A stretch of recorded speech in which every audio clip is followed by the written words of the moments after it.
ఇప్పుడు పోలీస్ అభ్యర్థులలో చెప్తున్న ఒక స్టోరీ, నారాయణపేటకు చెందిన రమేష్ అనే స్టోరీ. ఇది మరలా ఒకసారి చెప్తున్నాను నేను, వినండి.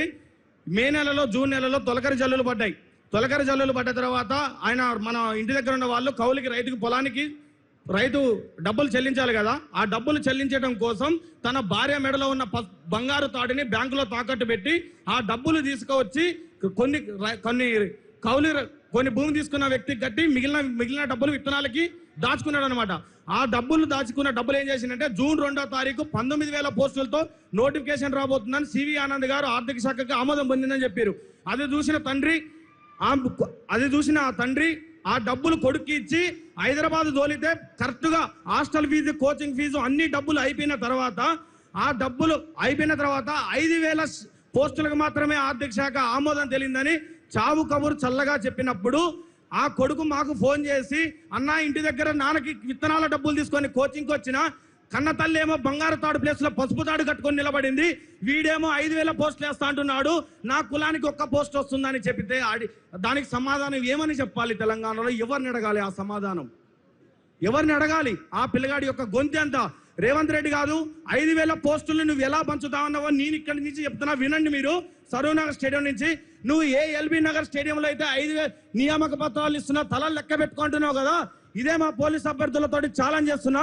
5,000 పోస్టుల్ని నువ్వు రోస్టర్ విధానంలో SC, ST, EWC, BCA, BCD, ఈ ఎన్సీసీ కోట, సిపిపి కోట, ఎంఎస్పీ కోట, స్పోర్ట్స్ కోట, ఎక్స్ సర్వీస్ అని కోట, ఓంకోట కోటకి 15 రకాల కోటాలకి నువ్వు ఎలా పంచుతావో మా అందరికీ కూడా చూపెట్టు.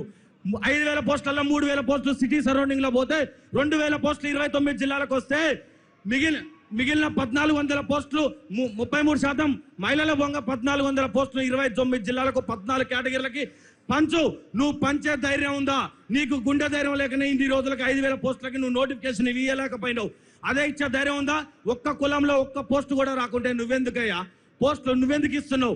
అలాగే జీవన్ నెంబర్ 40 రద్దు చేస్తా అని నల్లగొండ, మహబూబ్ నగర్, ఖమ్మం, వరంగల్, కరీంనగర్ జిల్లాలలో 48 సీట్లు వస్తే తల్లి పాలు రొమ్ము గుద్దినట్టు నువ్వు ఆ జీవన్ రద్దు చేయకుండా నీ పార్టీ కార్యకర్తల కన్నా నీ జీవన్ నెంబర్ 40 బాధ్యుల్ని రోడ్ల వెంబడి తిప్పావు కదా.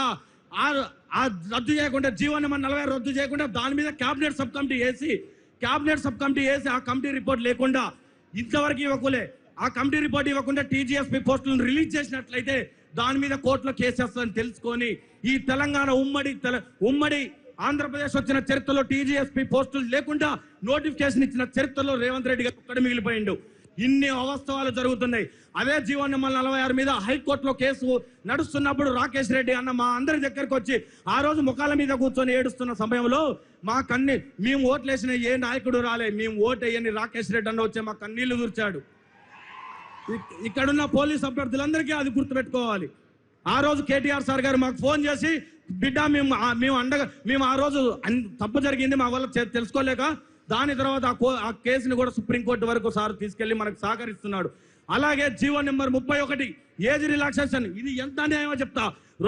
కేసీఆర్ గారు 2022లో పోలీస్ నోటిఫికేషన్ ఇచ్చినప్పుడు 2010 కరోనా టైము అంతకన్నా ముందు 2 సంవత్సరాలు లాస్ అయిందని జీవో నెంబర్ 48 జీవో 60 తీసుకొచ్చి 27 సంవత్సరాలు ఉన్న ఏజ్ని 32 సంవత్సరాలుగా పెంచాడు.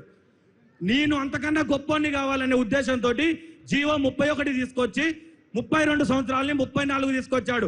2024 ఫిబ్రవరి 7 నుంచి 2026 ఫిబ్రవరి 7 వరకు ఈ 2 సంవత్సరాల కాలంలో పోలీస్ నోటిఫికేషన్ వచ్చిందా? ఆ జీవో చెల్లని జీవో ఒక చరిత్రలో నిలిచిపోయింది. ఏ దరిద్రుడైనా ఏ మూర్ఖుడైనా ఏజ్ రిలాక్సేషన్ పెంచుతాడు కానీ జీవో అది గ్రహించిన సుధీర్ రెడ్డి గారు మన ఎల్బీ నగర్ శాసనసభ్యులు ఆ జీవోలు ఎవడు చూడని అనుకున్నాడు. కానీ నిరుద్యోగ సమస్యల పైన కొట్లాడే సుధీర్ రెడ్డి అన్నగారు ఆ జీవోని పరిశీలించి వెంటనే ప్రెస్ మీట్ పెట్టడం ద్వారా నైట్కు నైటే జీవో నెంబర్ 87 రిలీజ్ చేసి 34 సంవత్సరాలు ఉన్న దాన్ని 32 సంవత్సరాలు 27 నుంచి 32కు పెంచాడు. అంటే నీ అన్యాయాన్ని ఎవడు ప్రశ్నించలేడా? ప్రశ్నించడానికి వస్తాడు, తరానికి ఖచ్చితంగా ఒకటి ప్రశ్నించేవాడు వస్తాడు. ఆ ప్రశ్నించడానికి వచ్చిన రోజు నీ పార్టీ కూక్కడ వీళ్ళతో సహా పెకిలించకపోతుంది. ఇందివాస్ ఒక్కరోజు దిల్షీ నగర్ వచ్చినా మా పోలీస్ అభ్యర్థుల కష్టాలు తెలుస్తాయి.